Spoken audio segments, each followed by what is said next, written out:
Hey guys, welcome to Tier. This is Chef Austin again. We are going to be making a kind of a springtime braised lamb shank. It's going to have an herb crust on it, little parsnip puree, and a mint and spring pea shallot kind of warm salad. But let's kind of hit it, right? So first and foremost, we have these wonderful lamb shanks here. What we've done to these is trim off the trotter and then tied that together so they stay nice. So we have two of these here.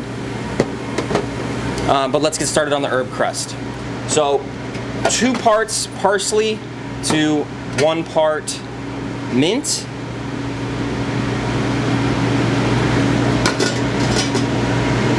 And we're basically just gonna mince all of this up. Now we're gonna save some of this for later. So this is about a cup of parsley leaves, about half a cup. But for this, you're just kind of looking for a rough chop. Doesn't have to be too fine. Into the bowl.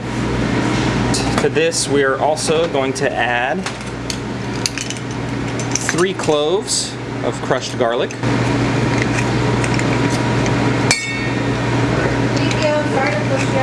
And the zest of 1 lemon. So we're just going to mix that up and kind of get that incorporated all the way through. And then we're going to take our lamb shanks here, a little bit of olive oil,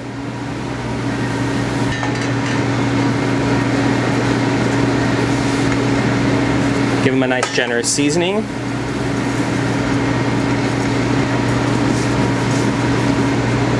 and then we're going to press these in our nice herb crust mixture. So we have those prepped now. Now over here, we're gonna take our carbon steel pan. You can use cast iron, you can use any pan. I prefer carbon steel or cast iron just because they are going to really hold that heat. And we are going to give our lamb a nice sear on both sides, just about a minute.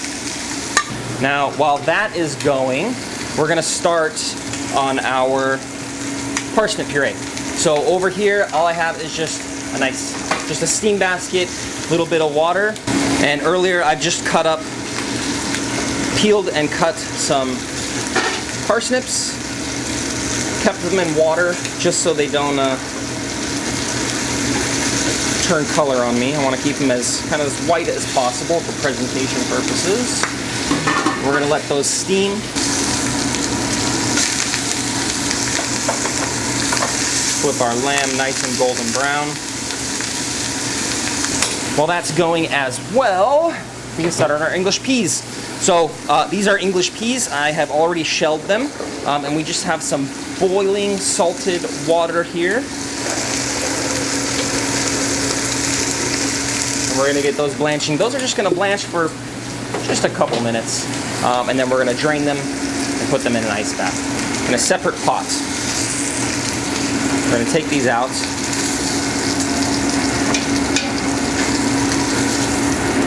And place them in. The reason why we do this in a separate pot, if you look at this pan, you're going to have a bit of scorched garlic, herbs, things like that. So we want to take that away, and it's going to make for a little bit of a cleaner sauce later. Then we have this wonderful, rich beef stock that we've made in-house. Has some great gelatin in there.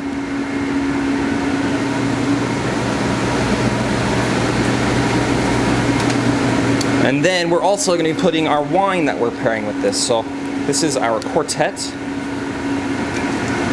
Absolutely fantastic. I actually we were doing some research for a pickup party yesterday. So I had the chance to try this again. And it's super delicious. It's going to be great with kind of this lighter style braised lamb. Bunch of red fruit, super fruit forward. Very easy drinking. It's drinking amazing right now. We're gonna put just about half a cup to 3/4 of a cup. Put a lid on it, and then you're gonna put it in a 350-degree oven for just about 2 hours. Now, at the hour and a half, hour 45-minute mark, I would go check on that, because in this dish, we're not looking for something that's going to be falling apart. We want it to be soft and fully cooked, but also kind of eat more. The goal is to have it almost eat more like a steak, have it be a little bit steaky, because we want it to kind of keep together and stay on that bone. You got to try what you're cooking with, as they say.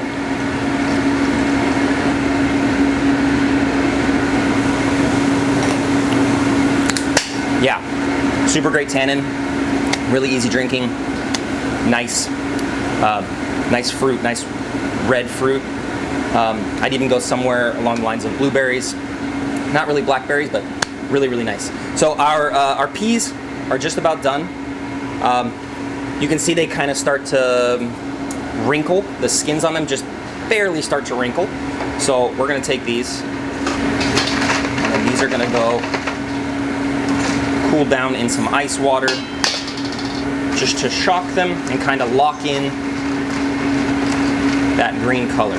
All of these things can be done beforehand. So obviously you want your lamb to start 2 hours before you're ready to eat, right? But your peas, you can also blanch and shock them and get them ready for quote-unquote service, right? So we're gonna blanch and shock those, and then on pickup, we're going to saute them with our roasted shallots that we have, and then finish with a little bit of mint and just a splash of wine to kind of heat everything back up. And same with the parsnip puree. Again, you can do this ahead of time and cool it down, and then reheat it and have it ready. So while all this is going, these are going to take a few minutes. We are going to get started on our crust. So I know that we did the kind of the herb crust already, but I want to add a little bit more texture to this dish. So what we're going to do is we're going to take the rest of our parsley here and thyme, and we're going to give this a nice fine mince. Try to get all of your leaves nice and tight, and then on your first pass with your knife, go as thin as possible and do what's called a chiffonade cut. Super, super thin. And then we're just gonna go through and mince these up. Herbs in the bowl. Again, some lemon zest. So what we're gonna change up here is the addition of some toasted breadcrumbs. So again, carbon steel pan, heats up super, super fast. Breadcrumbs in. And you're really gonna wanna keep this moving.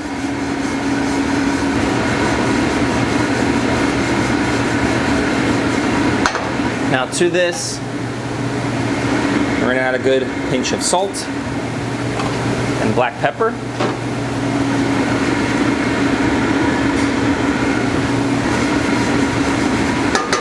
It goes pretty quick, you can't really walk away from this one.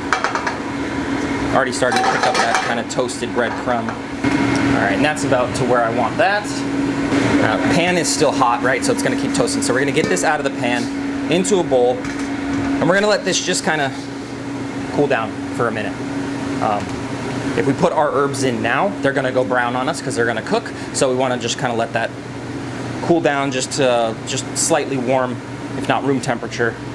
But, you know, no rush, because we gotta wait for that lamb, right? Something else that I've done ahead of time. So when that lamb comes out, I have added some of our wine. We've cooked the alcohol off and added it to some whole grain mustard. And we are going to paint this onto our lamb and then roll it in our herb breadcrumbs. It's gonna be absolutely phenomenal, and the lemon as well as that mustard flavor, it's gonna bring some brightness to the lamb, which can be very, very rich, especially being a shank, right? And then the herbs are gonna bring some really nice freshness. Should be wonderful. Okay, so our parsnips are almost finished cooking. Our breadcrumbs have cooled down a bit. So we're gonna add everything together now. Before we had done 3 cloves of garlic. It's gonna get cooked, so kind of that flavor is gonna mellow out, especially in the beef stock and everything like that. So to this, we're just going to add one clove crushed garlic, our herbs and our lemon zest. This is all, remember, this has already had salt and pepper added to it. And then what we're gonna do is kind of work this with our hands. And then last thing I like to do is just add a touch of olive oil, maybe half a tablespoon to a tablespoon. Just to turn this almost into a damp sand consistency.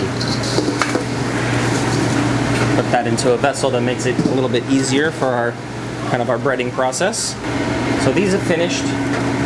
We're gonna take these and go straight into our blender. A good pinch of kosher salt. What we're not gonna add, what I don't like adding, is black pepper. I think white sauces, you should never add black pepper. If you do want to add pepper, add white pepper. But you know, who wants little black specks in their sauce, in their nice white sauce, right? So, salt, margarine, a little bit of oat milk.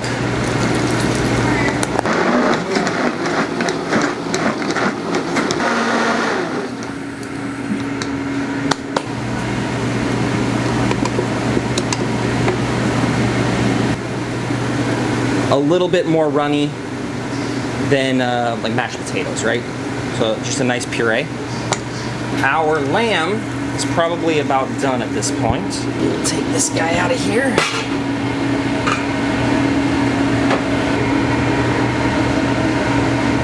Oh yeah, still holding together, not completely falling apart.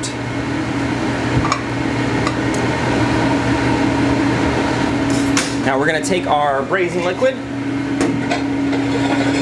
into a pot with a strainer. Remember, that handle's hot.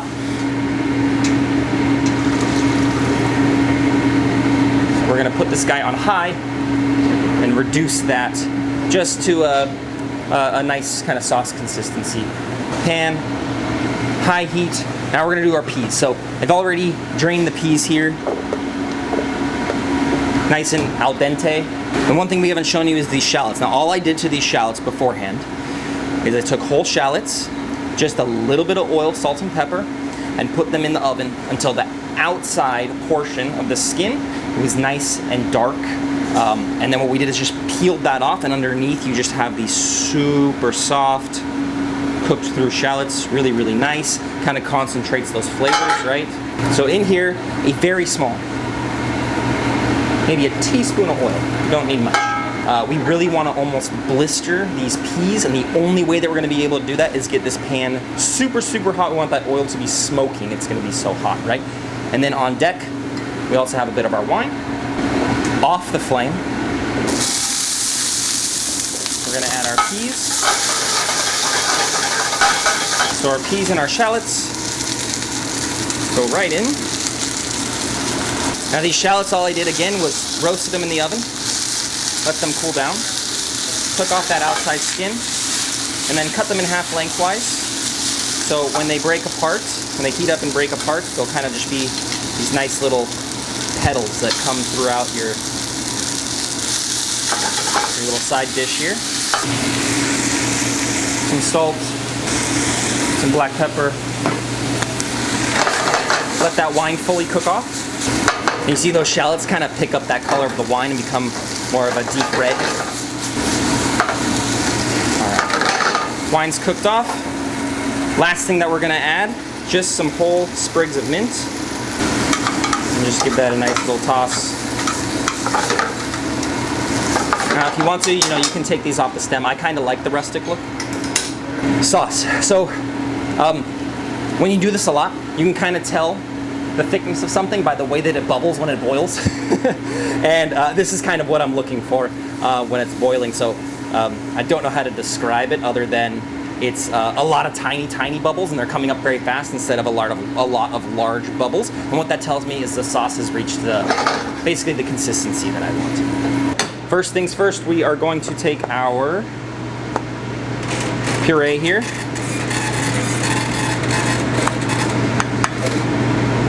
Nice dollop of that right in the center. White puree, I like a black plate. You can use any plate you like, but I like this. And I like to do the dollop in the center here because it's going to create those walls, and when I put the lamb on and everything else, it's going to keep the sauce kind of contained in the center of the plate. Next, we have our pea salad here, warm pea salad.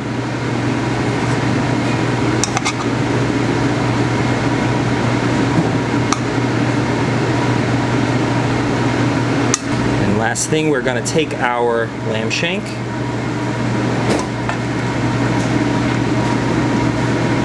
still hot but cooled down to the touch, right? If I can handle this. Paint it with our wine mustard. Coat it in our herb panko.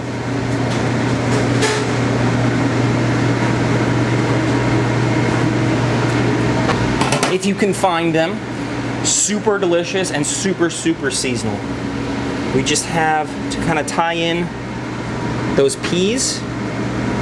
We have some really nice fresh pea shoots that we're just gonna put right on top there. All right, so time to dig in, but right before you eat, we're gonna take some of our jus, our lamb jus that we made, kind of add it into that little well that we created.